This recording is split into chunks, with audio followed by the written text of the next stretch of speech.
Hello, everyone, and welcome back to Wellness Wednesday. This week's episode comes to you during November, which is National Family History Month.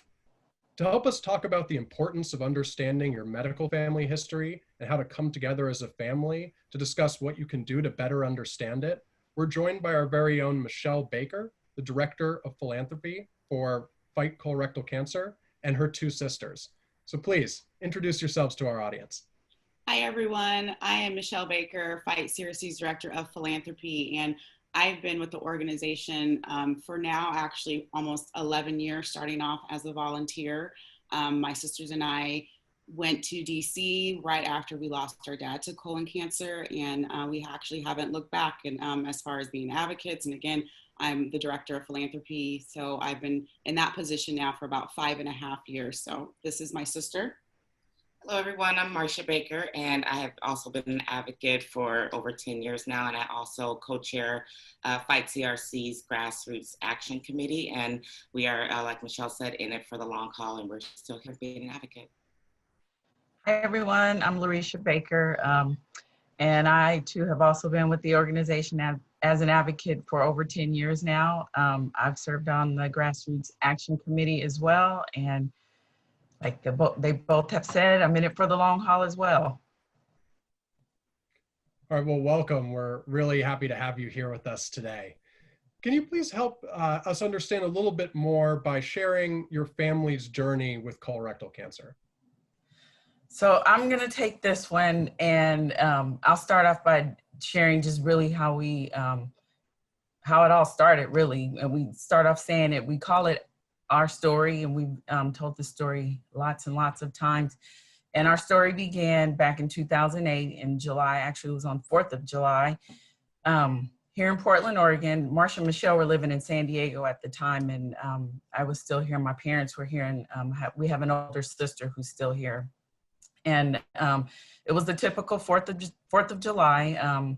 Went over to my parents' house for dinner. We had barbecue. My dad loved to barbecue. He had barbecued, and we had just all the traditional fixings that you'd have for a barbecue. It was actually hot that day, which is sometimes we don't always get the sun on the 4th of July here in Portland, but it was actually hot that day, and we spent the whole day outside just enjoying one another, really late into the evening, playing dominoes, listening to old music, and drinking and just having a good time. And so that day passed. I came back over the next day so I can give me some leftovers, and came in the house, and my dad wasn't up, and he usually is up pretty early. He's an early riser. He wasn't up, and so it was kind of like, just piddling around the house, and he said he wasn't feeling that well, and we thought it was just too much action from the day before, and so he decided to lay low for the day,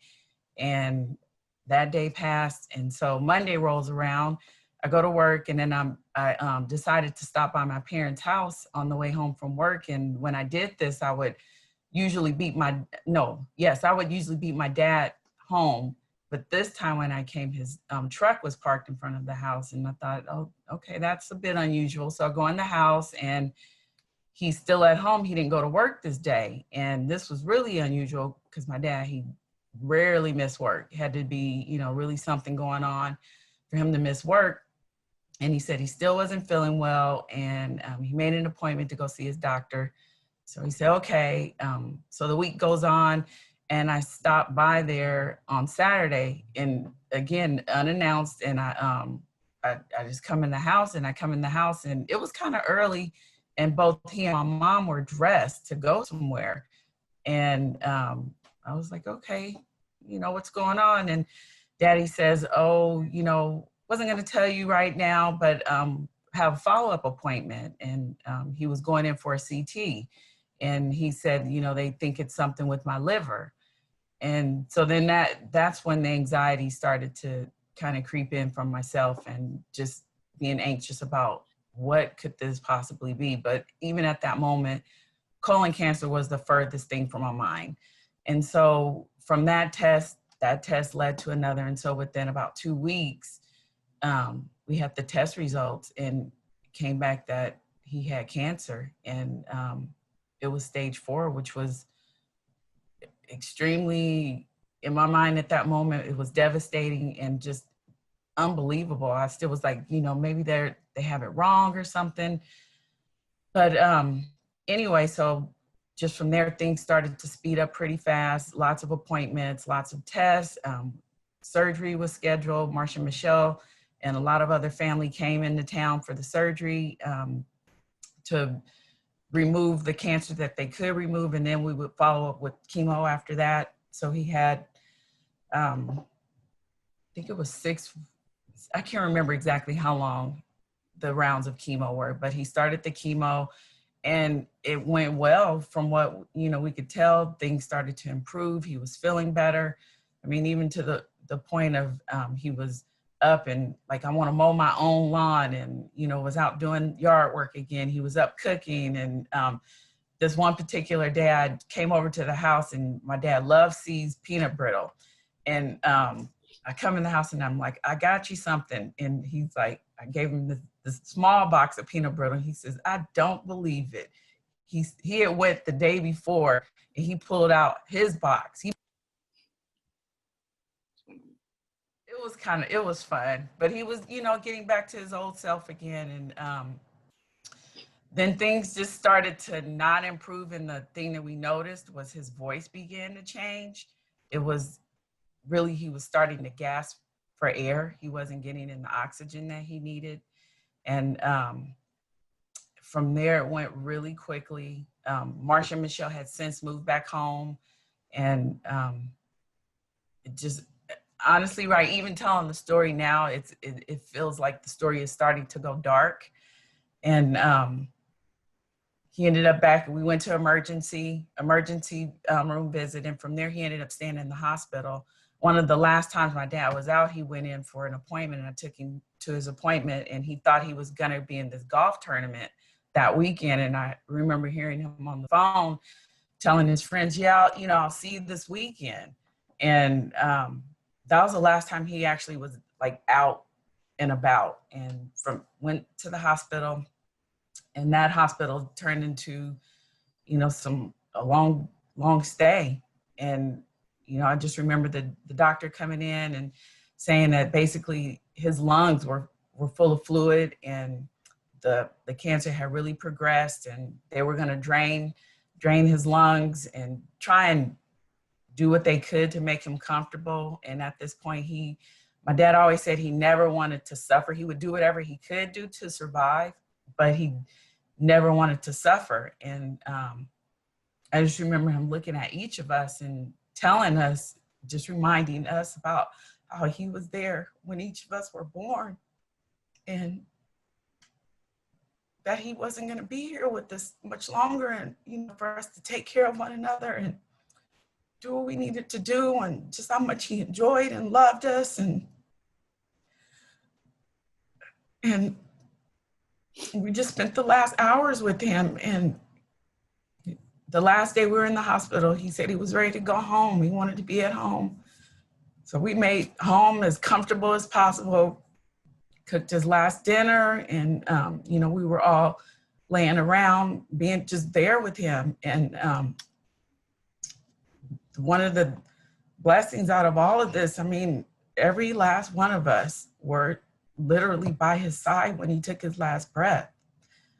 I had left, my older sister and I had left to go to the airport to pick up a cousin. And I remember going in the room saying, I'll be back, I'll be right back. And we left long enough to go to the airport and come back. And probably within an hour or two, he was starting to really struggle, and each one of us were around him, and he took his last breath. And I remember being, still at the house for a few days after that. And when I finally made my way back home, there's a clock on the wall in my kitchen. And maybe a day or so later, I'll look up at the clock and I'm like, gosh, I thought the clock stopped. The clock did stop, but it actually stopped at the time that my dad passed away. And it's still there. The clock is still up. I never put a new battery in it or anything. It's still sitting on that time. So, I mean, that's our story. There's a lot in there, a lot more detail to go in there, but that's how we got started. And I think Marcia, you're going to take the next question on, what happened after we kind of came out of this deep fog or started to come out of the fog. Well, as Larisha shared, we were absolutely, completely devastated as a family. It was unbelievable for us. She mentioned, my dad was always super healthy, never really missed any work, so it was just out of nowhere for us. So when we began to do our own, research and try to educate ourselves when he was originally diagnosed, we started to find out that it was, a preventable disease and illness that we hadn't really been aware of. And even while he was even going through treatment, I'll kind of just back up just a little bit, going back to Larisha's, her actual professional work is through the health department in Oregon. And my dad had actually done an article through the program she was working on. He sat with the Oregonian to do an article on health disparities and the different issues that affect communities of color that you may not be aware of. So I believe now he actually started the advocacy. He planted the seed for us without us even knowing it at that point. I recently actually reread the article, and he mentioned in the article how he didn't want to believe that it was any type of disparity or inequities, but it was a lack of awareness and education on his part. So even at that point, he was willing to take the responsibility for it. So that's always been our motto through education and awareness. So once we found out that it was preventable, but no one was really talking about it, broadly. We didn't see commercials on it. I didn't see, this big awareness that you can prevent this illness by going and get a colonoscopy. Now, with that said, we knew what a colonoscopy was. I'd actually been known to make jokes about a colonoscopy previously, just not knowing really that it was a preventable, it was a procedure that prevented an actual illness such as cancer. So when we found that out, it was actually, I got angry, to be completely honest. I was angry that everyone wasn't talking about it, that so many people were dying from it, but it was actually preventable. So once our dad passed, he was only 56. He was only 10 months after being diagnosed. So like I said, we were angry, and I was looking for somewhere to put that anger. So after doing research and trying to find somewhere where we could share what had happened, found Fight CRC, and we knew at that point, for some reason, we knew that it was more than just about just sharing our story, although that was a big part of it. That was the biggest part of it. We knew it had to be connected with a bigger policy change.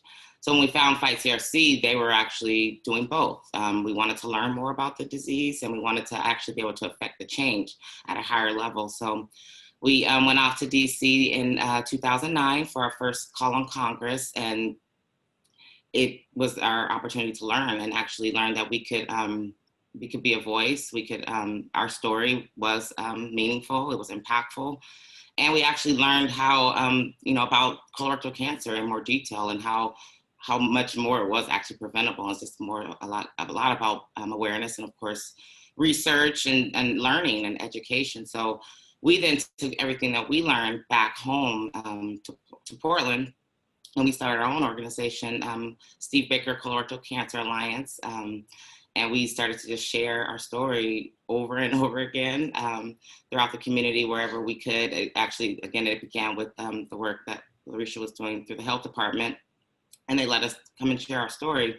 We were supported, in that way, which was really good to have. And then also with Fight CRC supporting us. So we were able to really have a big impact on organ screening rates. And I think it was by 11%, we increased the rates of screening. Mm-hmm. So which had a big impact on the whole community. So it went on for, I think, 6-7 years. We have Steve Baker Colorectal Cancer Alliance. Also, I believe Larisha and Michelle both served on the Oregon Task Force for Colorectal Cancer. So it really took us through a whole journey of continuing to share our story, and the importance and the impact of continuing to talk about it in any arena, any conversation, because it's really about breaking down that barrier in the education and the awareness. So empowering people, that was actually our original, I think our mission was empowering people to take control of their health through education, awareness, and advocacy. That was our mission yes, that was our statement. mission statement. I actually remembered it last night. So, it's coming back around even now. Like I said, I just was reading through. I think I had you send me the article about Daddy again, and it all connects now. Even with now that the work that I do, I'm now I'm a health coach. So even I'm not directly doing cancer awareness in my professional life. It's all about wellness and health as a whole. So, and it also connects with the importance of the work that my dad started, even with that first article that he set down for, with addressing the health inequities and the disparities and injecting, cultural competency in everything that we do. So now, bringing it fast forward to now in my work, and I think in all of our work, I try to at least always bring up colorectal cancer. If there's ever an opportunity for volunteer work or sharing any type of awareness on behalf of an employee, I always bring it up at work. So it's a way to kind of easily inject that awareness. And then we also try to just pass along what we've learned. Well, that's great. I'm really encouraged to hear that you're able to continue on that mission and everything that you do. And certainly, we welcome you at Fight CRC as well. So this is all really important things to be considering. And then, and especially considering that siblings are a unique relationship, and you'll have to help me out here a little bit because I'm an only child, so I don't have any siblings, but knowing that that's a unique thing, for sisters and brothers, what can they do this year, this holiday season, to really get the conversation going around understanding your risk, getting screened if that's something that you need to do, and just really thinking about, how do we get brothers and sisters together on family history this year? Yeah, I think it's just starting off by talking about it. I remember after Daddy passed, and we were, looking at like, when should we be screened as his daughters, and what does that look like? And I remember our older sister, her doctor wouldn't give her a screening. And I remember having a conversation, all four of us, and in our defense, and for us, we're a pretty close family, and we talk about these things. We've always talked about health. Not to be gross or blunt, we've also talked about farts and bowel movements and things over the years. And so this wasn't like an area that was like foreign or like something that we didn't want to talk about. But when our older sister was denied the colonoscopy, we immediately were like, you have to get a different doctor. You can't take no for an answer. And so she took that and went and found a different doctor, and she got her screening. Yes, and luckily, she did have a polyp. She had a precancerous polyp. And so it was more so just us having these conversations and sharing what we're going through. Always, it's not even always colorectal cancer. I mean, we share too. I mean, we're females. I turned 40 this year. So my older sister, Larisha, was like, are you getting your mammogram? When are you getting your mammogram? I was like, when did you have yours? So it's just always having those conversations about these preventative screenings. And I think it's just important too, once you have these screenings done, talk about it. Talk about your experience. Talk about your results. Specifically in our family, there's 4 of us as far as siblings, and 3 out of the 4 of us have had polyps. 2 out of the 3 have been precancerous. And so we know that it's really important that we follow the guidelines that are set as far as family health history, and that we have to get screened at certain times. But with that being said, we've also talked about it with other family members, and the fact that 1 of us, 2 of us have had precancerous polyps, it resonates with our family that we've basically prevented colorectal cancer within 2 of us, following the guidelines. And so I think it's just really important to continue to talk about it.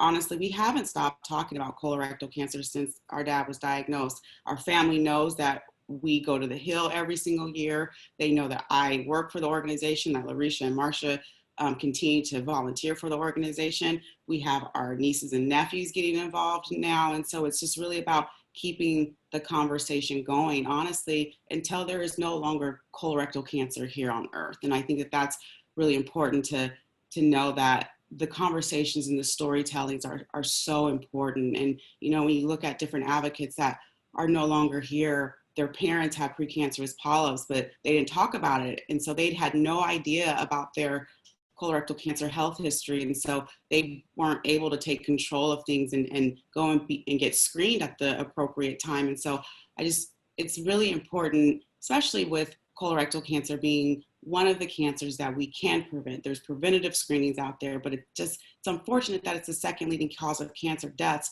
when there's a way to prevent it. And so I think for me, knowing that my dad died from a preventable cancer was irritating, and it made me so angry. So I felt as if I had to scream it from the rooftops, whether it's my family, friends, or anyone who would listen. I felt like it was our duty to almost talk about it and at least save 1 or 2 lives along the way. And so I can't emphasize or stress enough as far as just keeping the conversations going. And I know, we've had times where people, you feel like they don't want to hear you talk about it, but who cares? I think that's also part of being an advocate, that no matter what pushback you get, you're in it and you're going to talk about it. This is our cause, this is our fight. And we just honestly keep the conversations going. I can't tell you countless times where people just reach out to us and ask questions. You might post something about a screening and they'll say, hey, I feel like this, what should I do? And we just always go have that conversation with your doctor. You need to be screened, but it's definitely taking that initiative for your own health at all times. Absolutely. With it being preventable, that call to your brother or sister or cousin around the holidays, even nowadays when it's probably going to be over Zoom when you might not be able to see each other, still so worth it because it is preventable. And I hear you. It's got to be super frustrating to know that. And now you're doing something about it, and you're able to help your sisters and your other family members out, get those screenings that they need. So I hope all of you out there in the audience are thinking the same thing this year. Have the conversation. Even if it's a little difficult and you don't talk about farts as often as this family does, it's still something that you want to do and you want to be thinking of, because it could save a life. So that's extremely important. All right. And then you've talked a little bit about the advocacy work that you're doing now and a lot of the other work that you've been doing over the past. Is there a particular message or legacy that you're hoping to pass on beyond your work to either younger members of your family or to our audience that really represents what this means in the long term? I would just connect it back to what I mentioned earlier with our dad, as far as the advocacy work that he started by even sitting down for that article. I feel like he was super vulnerable by sharing that at that point. He was open. He shared, that he wasn't aware, he wasn't educated, and even taking responsibility, but also he wasn't aware that he was actually fighting against some systems that he was gonna almost lose against. So having that awareness and knowing that we can take control to a certain point through education and awareness and do what we can, that was probably the most important piece, by knowing that by having a screening, we can actually prevent, colorectal cancer from even growing. So when you know better, you do better. That's probably the basic message. But then also, sharing and sharing our information with our nieces and our nephews. As Michelle mentioned, our nephew, he's going to be 16 this year, and he's already been a super advocate. He's been to Congress twice, so we've already planted that seed, and he's growing it. My niece, she's 10, and she can't wait to go. She was super excited to come this year. Unfortunately, we didn't make it, of course, but that's what it's all about as well, is being able to connect that piece back to our dad, and then planning it for the future generation as well, so that we can get rid of colorectal cancer. And I think it's also to not only colorectal cancer, but it's just letting that they have a voice in everything. Absolutely. It's like the whole political process, like our niece is 10, but she's watching the presidential debates. She's like in and wants to like be in the political process even at 10. And so I think that her being able to go to the Hill eventually when we're able to get there will just be more empowering to her as a kid, to see like the effect that she personally has on changing laws and making our legislators listen to us and what we want to see come out of DC. And so I'm excited to continue to have our nieces and nephews and other people really join in and take part in overall advocacy. Of course, anything related to colorectal cancer, but it's just really great to see, young kids getting involved in the political process, in terms of like our family. It was always a thing about voting. Like we went to the polls with our mom and dad. It was something that was always instilled in us. And so it's great to see them getting so involved and excited about the political process at an early age. Well, they certainly wouldn't be that excited unless they had great role models. So that's always a good thing. Larisha, did you have something to add? Yeah, I wanted to add, just piling on, yes, the importance of the advocacy and leaving that legacy for our, nieces and nephews, but also the advocacy around just in policy, period, and at the local level, not just at the federal level, but it starts, at home. You start small, and just really getting involved and knowing that, we talk about colorectal cancer and disparities and inequities, but that is something that is throughout pretty much every avenue in terms of health when it comes to Black people. We're always behind. So it's like if we can get ahead on one thing, it is a win for also other illnesses.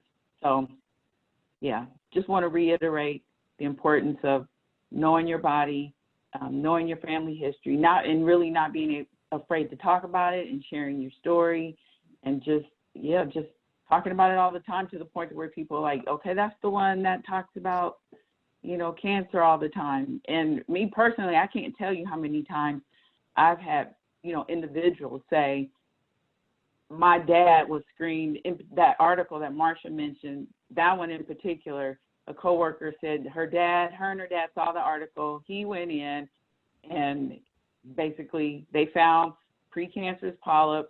They were removed, and to this day, she still says that basically that saved her dad's life.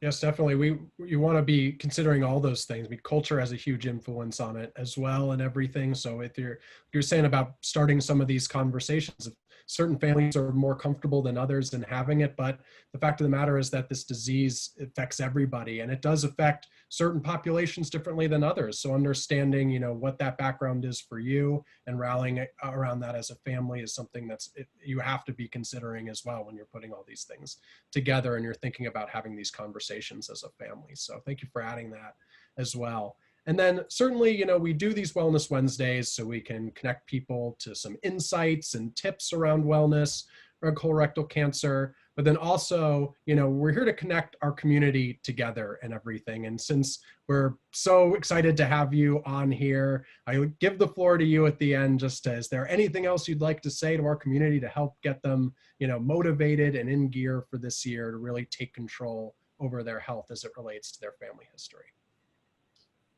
I can start. I would say I know that in particular, COVID has had a huge impact on colorectal cancer screenings and all preventative screenings. And so I would just encourage all of you to continue to push on your doctors for these screenings. And I know that COVID has added another layer and a barrier to preventative services, but it's really important that that getting a colonoscopy is important, and that you continue to stay on your doctor, you continue to call and make sure that you get in some kind of way. We're looking at COVID pushed back over 1 million colorectal cancer screenings. And so we know that there's some makeup work there to do. And so I just really encourage people to get screened, talk with your doctor, continue those conversations in light of COVID. I would just piggyback and just say, I know that recently we just had the standard was changed for the 45 age for screening rates, but I know that there's a lot of younger people. We know that that's a big thing that's going on right now as far as earlier being diagnosed at a younger age, but being more so aware of your own body. Mm-hmm. So in any case, whatever age, whether you're 20, you're 50, it still comes down to being aware of your own body, your body's changes, and not giving up, even with the doctor does not, agree with what you're maybe saying. So keep pushing as far as having the screenings that are appropriate for you personally. And I would just have to second everything you guys said, but also say thank you for the reminder. For myself personally, I was due for my colonoscopy in April, and when COVID hit, I put it off, and I hate to admit it, but I still haven't gone in. And I have since, had an appointment with my doctor, and she's like, no, you can go in, go get it done. And so I need to just make the appointment and go have it done. Yeah. So basically I was talking to my two sisters, yes, right? I am due too. But that's why we keep talking. Yep. So that's to me, the last message is don't stop talking about it. The only way we get over the taboo of the subject is to keep talking about it. You make it more normal. Absolutely. Yeah. Keep the conversation going. That's a great message to end on for all of you out there. Thank you so much for joining us for this. Yeah, I can't wait to meet your nieces and nephews at Call on Congress. I hope as many of you out there as possible can join us as well. I mean, certainly as we look forward to all the things that we do with Wellness Wednesday and everything, we talk about a lot in these segments, and I want to remind you all that you can go to our website, fightcolorectalcancer.org, to find a lot more resources to help you get this conversation going, to see more information about, like what was mentioned about the screening age recommendation being lowered and everything like that. It's important to be able to stay up on top of these things, and it's difficult to do it without resources to help you. And if you definitely are feeling maybe more uncomfortable having this conversation and feel like you need more information, go to our website, check out what we have to offer there, and we'll help get you all set up to do that, okay? Thank you all for joining us. Thank you to the Baker sisters today for joining us and sharing your story and all the wonderful things that you're doing. It's just amazing. So join us again next time for another Wellness Wednesday. Feel free to comment, like, and subscribe to this video, and we'll see you all next time. Take care.